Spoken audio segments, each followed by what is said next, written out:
go ahead and get started because I only have you for like 45 minutes and I got a lot that I want to share with you. Okay, well, we're going to go ahead and get started, and if he decides to come for dinner, then we will welcome him in. Somebody asked me what's for dinner today. Obviously, our session is about guess who's coming to dinner. I got Frito-Lay out there. I got some Lay's, some Doritos for you. That's all I can do. I'm excited about our conversation today. My name is Raven Solomon, and I get the honor and privilege of leading a session today around allyship. At the end of the day, I really want to help us perhaps leave this room understanding how we better discern, perceive, and perhaps even guide some of the allyship efforts that you may be receiving in your day-to-day interactions with non-Black folks inside of your organization. And so I think there has been a rise in the desire to be allies. I think we all can agree with that. All right, good. So there's been a rise in this desire to be allies. But how do we first discern whether that allyship is authentic or whether it's informative? How do we also receive that allyship? Sometimes it's hard for us to receive, especially when we're told oftentimes that we're being given a handout or this reverse racism and all this craziness, right? And then lastly, how do we guide the allyship efforts of those who desire to really be effective allies to us? What is it that we need to be asking for as we seek to utilize and leverage that allyship? So that's what we'll talk about today. Sound good? All right, good. Let me tell you just a little bit about myself, if I may.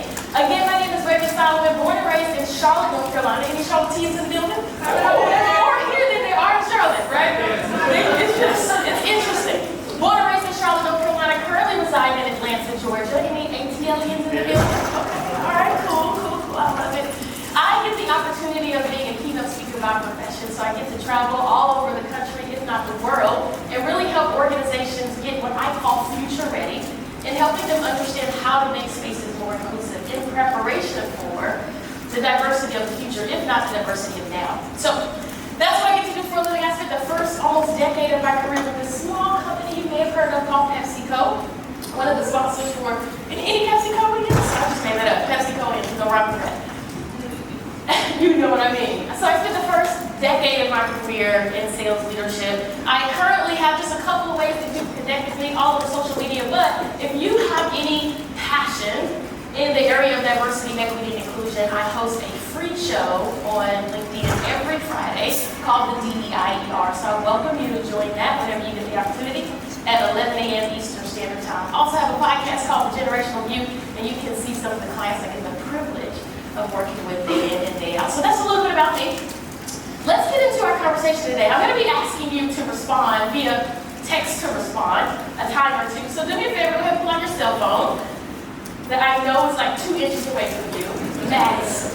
Go ahead and pull out your cell phone, and I want you to text me. So open up your text messaging app, whatever app you use, to text your friends, colleagues, family members, all those good people in your life. You're going to text me at the number 22333. That's the phone number. 22333. To that number, you're going to text Raven Solomon 155. No spaces. Capitalization does not matter. Raven Solomon 155. Solomon is just like the Bible, S-O-L-O-M-O-N. Some folks get thinking. So after you send me that text message, you should get a kickback from me welcoming you to our chat group for today. And later, I'm going to get you that. Yes, that's the phone number you're going to text me at. So 22333 is the phone number. I know that's kind of strange. And then what you're texting me is Raven Solomon 155. Anyone need help? You got it? All right, cool. I was going to send a June's ear over to help you if I needed to. All right, let's get into our discussion today. I want you to imagine that you just had a conversation out in the hallway with your manager's manager. It's Tuesday. Today is Wednesday, but let's imagine that it's Tuesday. So you just had a conversation with your manager's manager outside in the hallway, and they invited you to a dinner at their home on Thursday. You don't really know who's going to be there fully, right? But you can imagine that based on the people that they tend to talk to in the office, you can imagine that maybe 3 or 4 of those people are going to be there. So there's going to be your manager's manager, you, maybe a few colleagues, and some business acquaintances of your manager, or your manager's manager, I should say. You just got that invitation out in the hallway. My question to you is, what is your initial response? How will you respond? I want you to text me, A, B, or C. Right in that thread, the same thread. Is it, I'm definitely in. All day. Send it to me anytime. Or is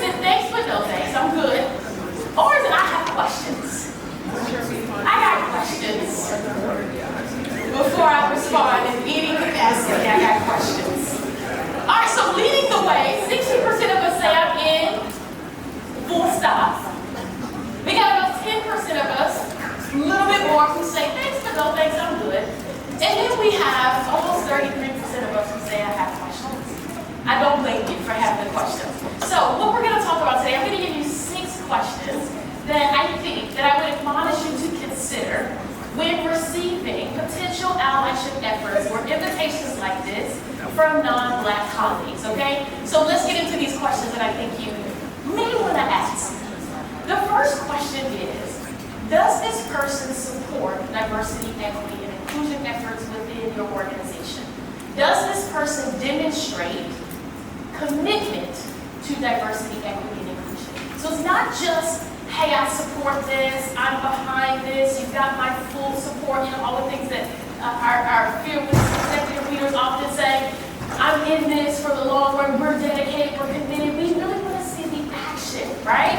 And so I want to introduce you to 6 personas that I typically come across when doing diversity, equity, and inclusion work with leaders. And I'd like to first start by introducing them to each of these 6 personas. And then my question to them is to self-identify where they fall on this continuum. So I'm going to explain these 6 personas to you so that when you're engaging with non-Black colleagues who perhaps aspire to be allies, you can hopefully judge within yourself where they may fall on this continuum. And then I'll give you some of my own practical advice on where you want to see folks before you engage. So first, we come across people who are opposed. Typically, when I do this survey with organizations, we generally don't see a ton of people in this opposed category. And by the way, this is an anonymous identification. And so I'll ask folks, senior leader, do you find yourself in this opposed category? That means that you find yourself either sabotaging consciously or subconsciously the work of diversity, equity, and inclusion within your organization. And so you're undermining the goals thereof with your words or your actions, again, either consciously or subconsciously. So there are typically maybe 10% maximum folks who fall in that opposed category by self-identification. Secondly, I come across people who are worried. So these folks say, I am concerned about how this diversity stuff is going to impact me and the people I care about. So I'm worried. I see diversity and inclusion as kind of a threat. Then I come across people who are unaware. So these folks don't see diversity, equity, and inclusion really at all, right? They're clueless. Maybe have read an article or two, maybe attended a mandatory training in time or two, but for the most part, totally clueless about the work of diversity, equity, and inclusion. Then I come across people who are fatigued, right? So these folks say, I was once really passionate about this DEI stuff. But due to a lack of effort and a lack of progress from the organization, I really just lost my vigor. I've lost my passion. I'm really not, I really see the pipe dream at this point. Some of us fall in that category today. Fifthly, we find folks who are supportive.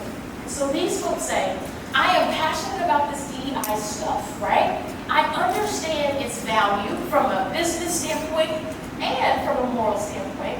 It's just not my responsibility. It's not my job. It's the DEI people's job. That's what we hired them, right? It's those who identify as marginalized. It's their job to fix this. And so a lot of folks tend to fall in this category, but it's not. Lastly, we come across people who are committed. So these people see diversity, equity, and inclusion work as just as much their responsibility as anyone else's. Just as much their responsibility as the diversity, equity, and inclusion team, people. And so when you think about these 6% of the folks, I encourage you, before you accept the allyship efforts, or the seemingly allyship efforts of individuals who don't identify as you do, consider where they may fall in this continuum. My advice is that you say no, just blatantly, if you get a request from somebody who's opposed. For your own psychological safety, for your own well-being, emotionally, mentally, spiritually, and so forth, I encourage you to just be hesitant, right, to engage with folks who will self-identify as opposed to diversity, equity, and inclusion work. How about the people who are worried? Personally, if you do not do diversity, equity, and inclusion work, I would tend to say, I wouldn't engage with those folks either. I would leave that to the diversity, equity, and inclusion professionals, right? To the team skilled and trained and developed to handle that type of concern, to manage it, to mitigate it, and to move it hopefully up this continuum. Now, it's up to you if you choose to engage with the people who are unaware. Just know that that may require some education coming from you, right? And you're gonna have to potentially answer some questions, deal with some ignorance, deal with some resistance, etc. Make sense? So, first we want to identify, are you truly committed using this continuum? Any questions on that? Yes? What about people who claim to be supportive, but when it comes time to actually, kind of get this, they don't want to see the data, or they don't show up, like who actually needs help, or whatever. It's almost like an uncommitted, kind of like a flat face. Yeah. To me, did I do that? My bad. To me, those people fall. Sorry, this is why I have a backup clicker, because you just never know. To me, those people fall really within this space of, I think, being really unaware, right? They think they know, they think they understand what their responsibility and their role is within the space, but they really don't. And so their intentions may be well, but the behavior is not. And so in that case, is it our job to educate on behavior? And to coach against not using behavior, not inclusive behaviors? I don't think so. Not as an individual. Certainly as a manager, perhaps. But I think that really is the responsibility of the DEI staff and team. How many of you work for organizations who do not have DEI staff? I feel that. Under-resourced teams, absolutely. So not all organizations who have DEI personnel are actually resourced and supported, which is a problem in and of itself. Question number 2 that I encourage you to consider and ask. Is this allyship gesture performative or not? Is it performative or is it effective? I'll give you one tool that I utilize to help non-Black folks in the area of, I would say, anti-racist allyship assess whether their allyship gestures are performative or not. Really, let's define it first. Performative allyship is when we condone, or when we condemn rather, any ism, racism, sexism, classism, ableism, etc. When we condemn isms through broad gestures, right? But we still enable, or we don't address directly the ism itself, or the behavior associated with that ism. Effective allyship, to the contrary, is when we condemn those isms with specific gestures, and we address and disable their effects in real time. This is a model that I created to really help, again, folks of the majority really understand whether their allyship efforts are performative or whether they're effective. I really encourage them to look at 2 factors. One is the motivation behind said action or gesture, and the risk associated with that gesture. So, if something is low risk, that simply means it presents little to no risk against or towards my comfort, my resources, or my privilege. And so if it's low risk, it's probably performative. When it comes to motivation, we're asking really 2 questions. Who is the center of this gesture, right? What is the motivation behind this gesture? Is it to relieve you of guilt, right, and shame? Is it so that you feel better? Or is it really so that we can advance the situation or the challenge, if we can remove the barrier, etc., for the marginalized community we're looking to ally for? And so it's important, I'm going to get to y'all, sorry. It's important that we understand and we think about who is the center of this gesture. If I get the invitation to dinner, is it because I really am invited in my full self? Is it really because my perspective is valued at this table? Or is it because we're checking a box? And if we are checking a box, you have to make the decision as to whether the pros of you being at that table outweigh the con of you being a token in that conversation. And that's the empowerment that we then have. What's your question? That is her. Okay. Yeah.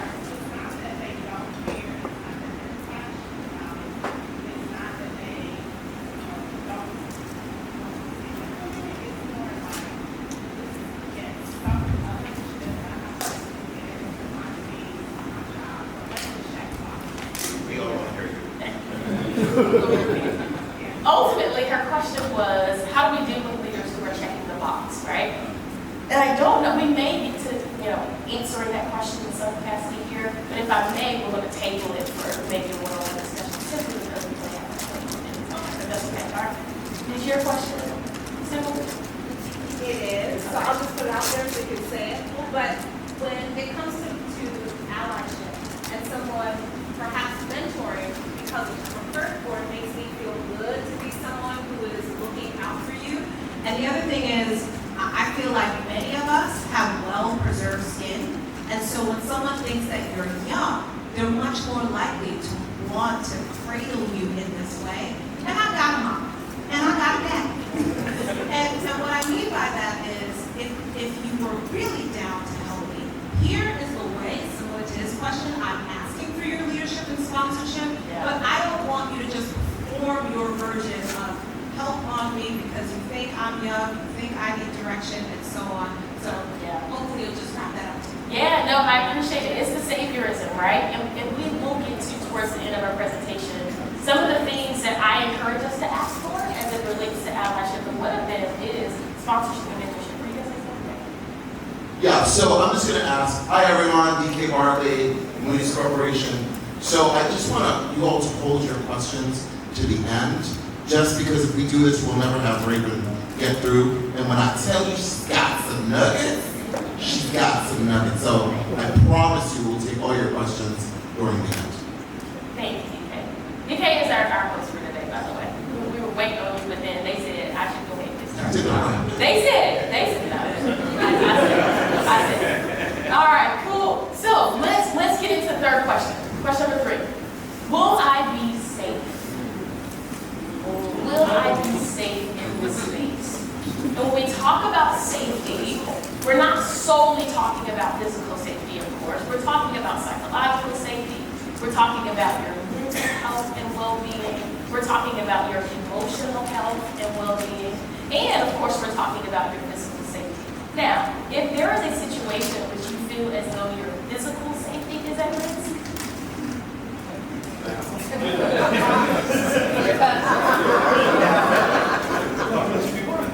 probably got some work in there.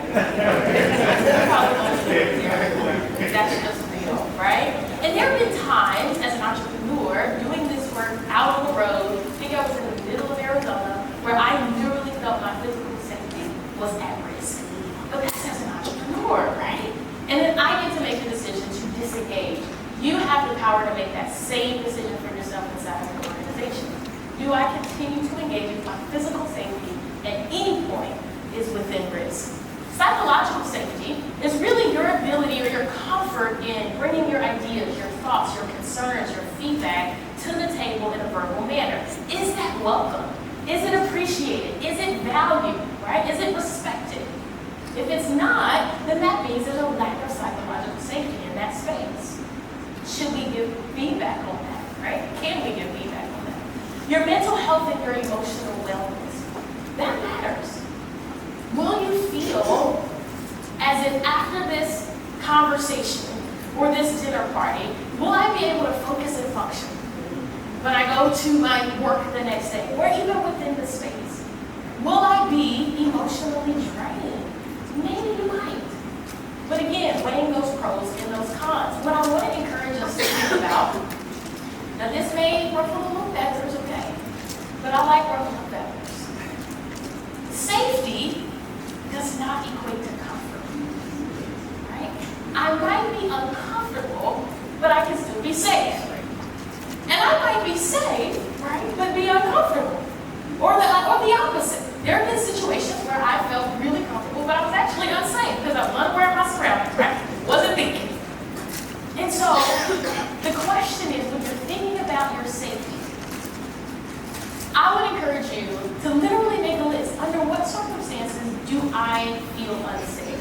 Under what circumstances do I feel uncomfortable?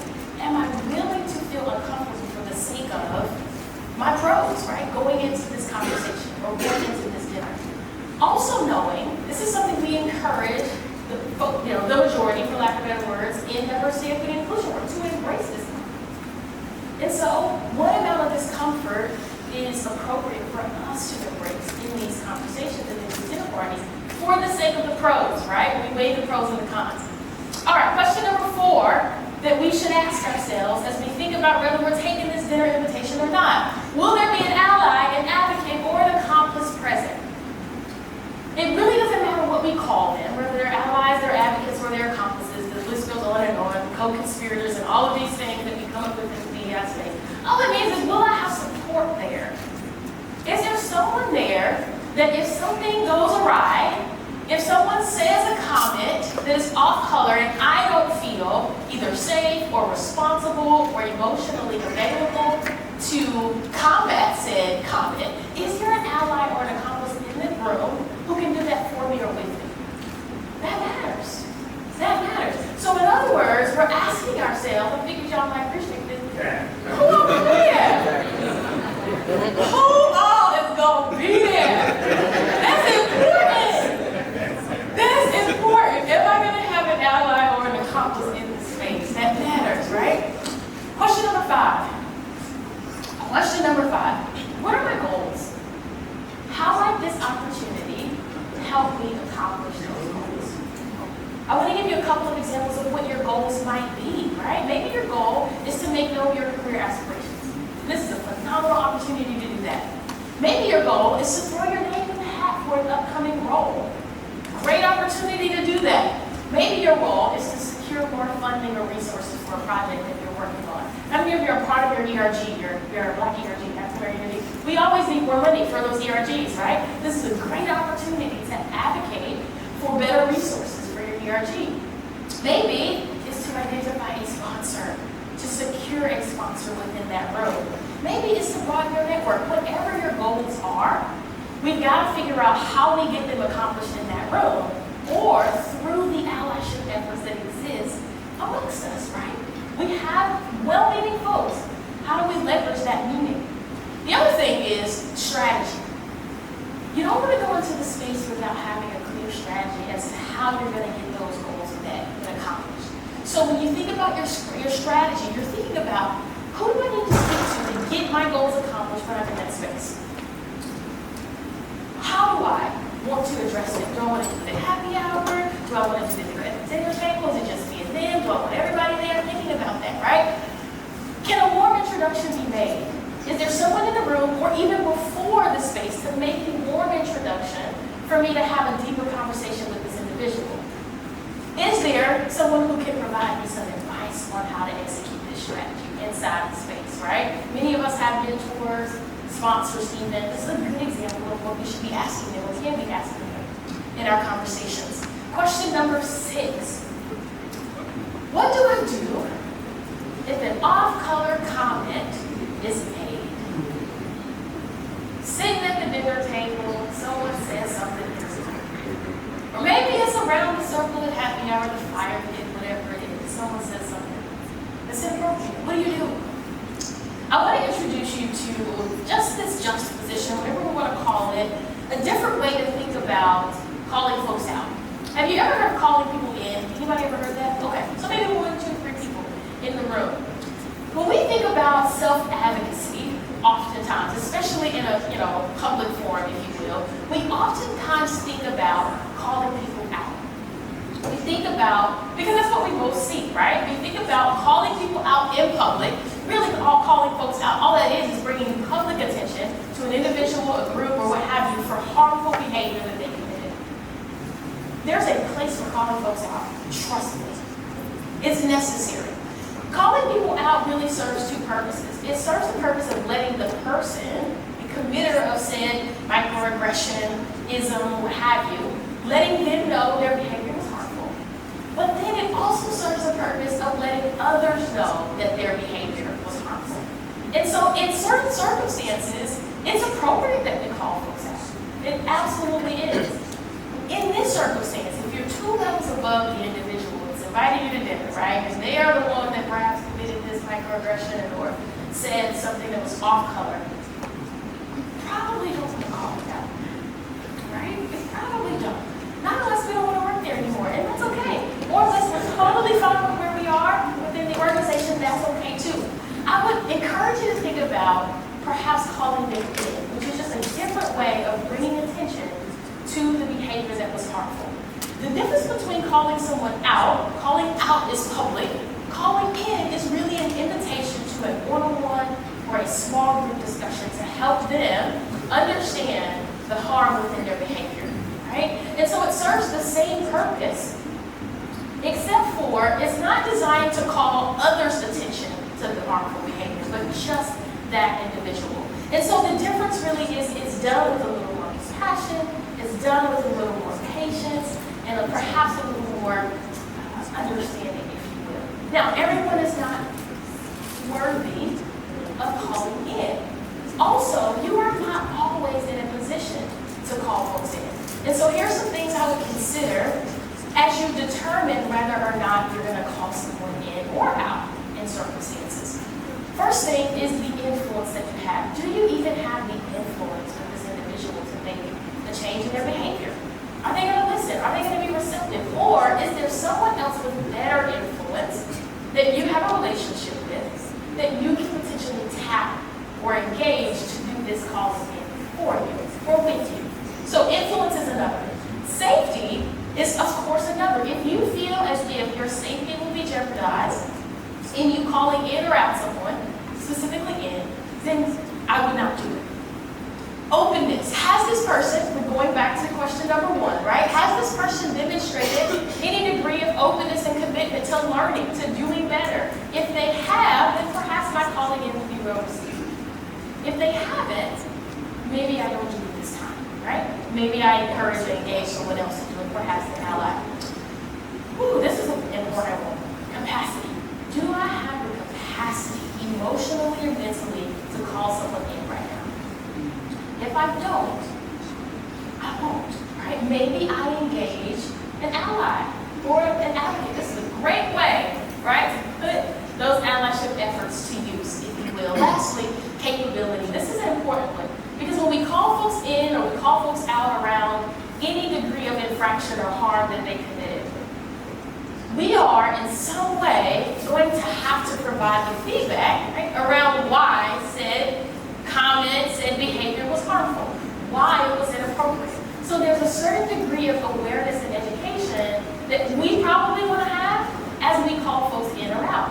And so the question that you want to ask yourself is, am I the person to really open the door to education in this space, or do I need to ask someone else to lead that? And that's okay.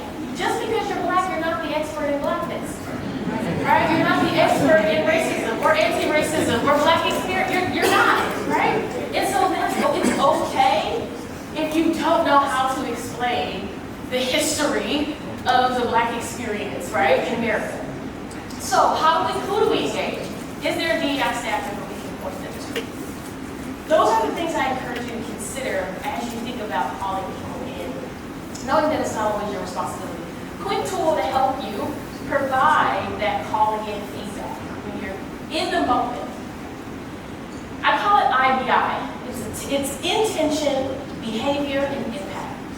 What's going to happen most of the time when you provide someone feedback, whether you're calling them in or you're calling them out, the first thing they're going to say is what?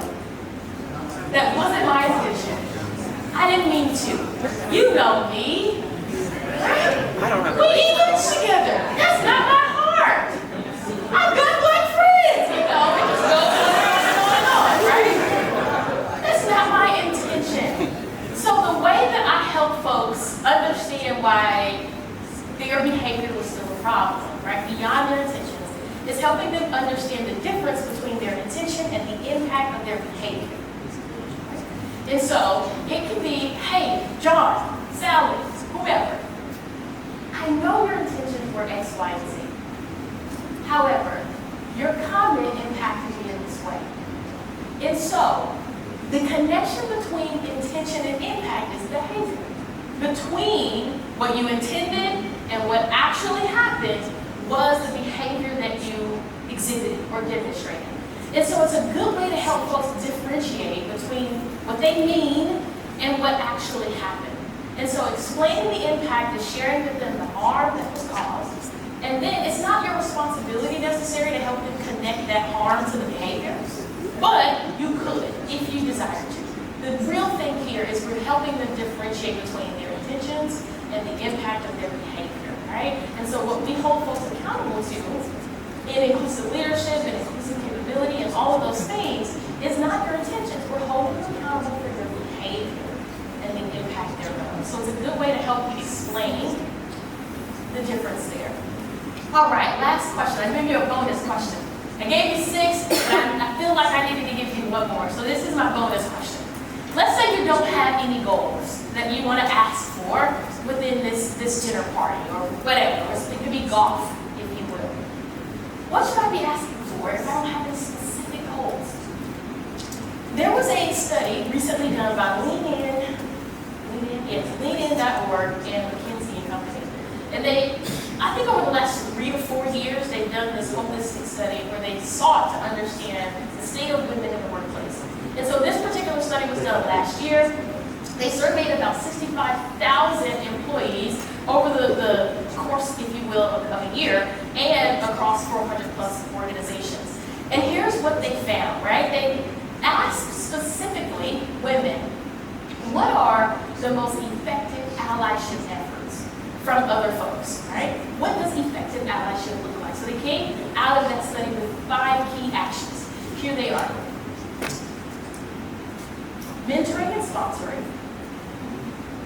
advocating for new opportunities for them, actively confronting discrimination, isms that take place against them, publicly acknowledging their ideas, their contributions, and then 5thly, educating oneself about their experiences. So these are the top 5 allyship actions that women across the board identify as being most effective in support of their career aspirations and career progression.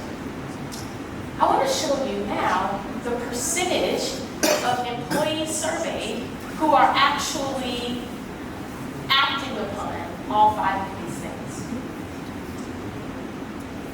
things. The most committed action, if you will, according to the individuals, is educating oneself about their experience. 45% of aspiring allies say that they do that. Yay! Following up with that is publicly acknowledging the ideas of women in spaces. 43% said they do that. Almost 40% said they're actively confronting isms and discrimination in spaces. 21% said they're advocating for new opportunities for women. And then 10% said that they're actually mentoring and sponsoring women. And now, of course, this study is done assessing the state of women in the workplace. I think it applies and can apply to any marginalized group or community. And so these are the top 5 allyship actions, but look at what's actually being done. That is what you want to ask for. That 10%, I want to mentor and I want to sponsor, right? Secondly, I want you to advocate for new opportunities for me. Here's what I'm looking at. Here's what I want. How can you support, etc. Now, what's so interesting about this study is that they specifically asked women of color out of this study, this group. They asked the women of color, which of these allyship efforts are most impactful for you? What do you think they said? He said confronting, okay, actively confronting discrimination. Who else? Advocating, number 1. It actually was number 2, advocating for new opportunities for them. Advocating for new opportunities for them. Then they asked white women. Guess what the white women said was most impactful for women of color, but they thought was most impactful for women of color? Publicly acknowledging their ideas. Anyone else? It was actually educating oneself on their experiences. Total disconnect. And so these are the things that perhaps we want to ask for, knowing what we want to get accomplished in our spaces. That's my time, folks. I'm surprised I got through all of that in 35 minutes. All right. Can we give Raven another round of applause, please? Okay. So really quickly, okay, I don't even need this. So, really quickly, we wanted to do this because I'm quite sure all of you all get these invitations, these I want to do golf with you. I want to do dinner. Can you come over? Let's hang out, etc. And the point of the matter is, there's not an exact science for us to tell you exactly what you need to do, but you have to understand what those boundaries are, so you're the master of your own universe.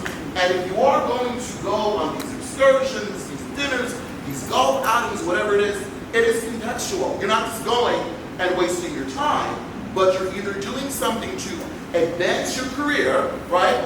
Create an advocate or an ally, or some educational resource procedure that's going to be advantageous to you. Make no mistake about it. So I'm hoping that what you all got from this are those kind of like sweet nuggets on when you're in that situation, what to do, but guess what? Also what not to do. That very often is really what's more important. So we're going to take questions, and we're going to use as much as Raven's energy and power that we can. So who has questions? Okay. Mine's not working. I'm not. With your live shows on LinkedIn as well as your podcast, what is your target audience for that? Because one of the things that we're always looking for is additional resources to set outlets. Can you hear me? All right. I think it died. Okay. DK stuff. I appreciate it. All right, here we go. Okay. Her question was with my podcast. Thank you for asking that. I appreciate it. With my podcast and with the DEIR, my LinkedIn show, who is the target audience? Because her organization is typically looking to point people towards resources, potentially inspiring allies. And so the DEIR is really for DEI enthusiasts, DEI advocates, professionals, and practitioners. And it's a space where we gather to really talk about the topics that are pertinent to diversity, equity, and inclusion work, and to the people doing that work. And so we may come on one week and talk about how to avoid burnout as a DEI practitioner, which is very, very real, right? And then the next week we may talk about how you develop a DEI strategy. We may talk about what is active allyship. And so, the list goes on and on. My podcast is about the generational view. And it really is about this different generational perspectives around a specific topic. And so last season was all about Gen Z. So if you are in talent acquisition, if you're in HR, if you're managing Gen Z, it's a great place to go to listen to them tell you what they need, because they are the future of our workforce. The prior season, which I think you'd be interested in, we explored the intersection of generation and blackness, right? And so what does it look like to be Gen Xer who is black within an organization now? Mid-career, kind of VP, SVP, you appreciate progress, but you know we've got a long way to go. It's a very interesting conversation, so thank you for asking that. That's good. We're about to have an audience with this executive. I'm just realizing in public. So the other thing is, so we're trying to figure out, we're frustrated. We've lost half of our steering committee on our ERG and things like that, and there's someone who's acting as the executive sponsor. How do we kind of approach you, but not with a list of demands? You know what I mean? There's some things we'd like him to think about, but you don't want to kind of get into that, like that. How do you broker that conversation in the absence of a DEI professional being in place? Yeah, so I promise you, this is not a plug. You can go to any DEI consultant, but I strongly encourage a third-party diversity, equity, and inclusion professional to come in and work with your senior leaders, because if it's only one sponsor of diversity, equity, and inclusion within the organization, that's an issue in and of itself, right? And if we also aren't getting the resources from that sponsor, another issue in and of itself. And so at the end of the day, it starts at the head, just like any other thing. And what I would encourage is that third party to come in and help them understand why this is critical for your business now, why everyone in that C-suite should be an executive sponsor, right? In different capacities, what it looks like to build a DEI strategy, how it should integrate within your organization, what's the business case, moral case, all the things, right? Challenging their behavior as leaders. And so that would be my honest approach, because I think you'll get further with a third party saying it than unfortunately the internal team. I'll just add one thing as a DEI consultant as well. The other nice thing that you get is that it's probably not just your ERG. It's probably a whole host of other ERGs that have this as an intersectional problem. And to Raven's point, once the executive team realizes, oh, this is what's going on, and oh, this is the kind of culture that we're trying to create, changes the conversation. It's not now only about the Black inclusion group trying to do X, it's about all these inclusion groups trying to do X and Y. All right, let's get, I'm gonna go back here, then I'll come back up. Can you pass the mic to this lady in the back? Can you get up and say your name and where you're from as well? Okay. All my business. Hello, my name is Timmy. I'm from Houston. I work at ServiceNow. My question is not related to my current company, for the record. I didn't say what company, just where you're from. Don't be like me. Okay. At a previous company, I had a white woman exec who I think, one, was very chaotic, and two, had a lot of white guilt. And I don't think she quite had the capacity to be a real ally, but she would do things like tell me, when you go to New York, you can stay in my penthouse, which I did. So I'm just is it wrong, or if it's not wrong, then does it make sense to maybe take advantage of the majority group guilt that exists for your own benefit?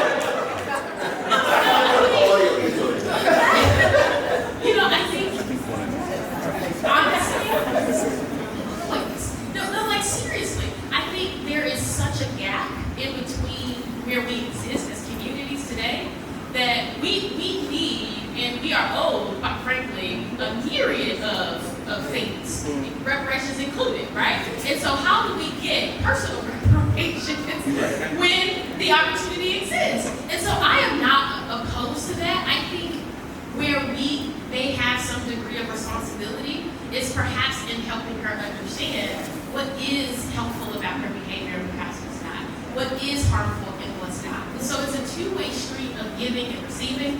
And in all honesty, I think we can potentially give in a lot of those areas. But I don't think there's anything wrong with receiving, right? And then the last thing I would say is perhaps, suggest some coaching for her around dealing with guilt and shame. An executive coach and also a therapist, right?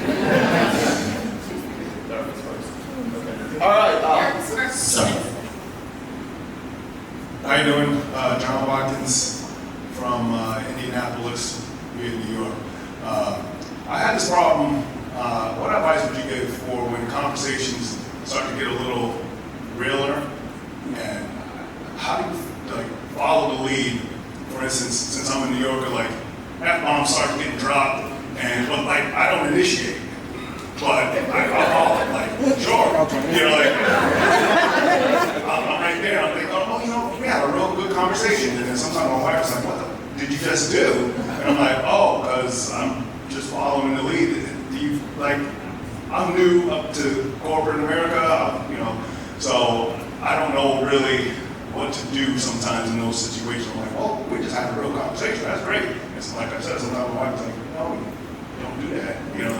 You gotta stay, or should, what advice do you give for something like that?" There's a delicate dance, I think, right? There's a line that you have to establish for yourself that is going to be different than those of the majority community. That is just the reality, right? And so if 10 F-bombs are dropping, you drop 1, 2 at the most, right? But you don't want to go toe for toe on the F-bombs, because you using the F-bomb, right, is going to be seen as aggressive, is going to be seen as different than perhaps someone else using the F-bomb in a very similar fashion. So my advice, just as a professional navigating corporate space, would just be to pull it back. You can, dance, but you're not twerking, right? You know what I mean?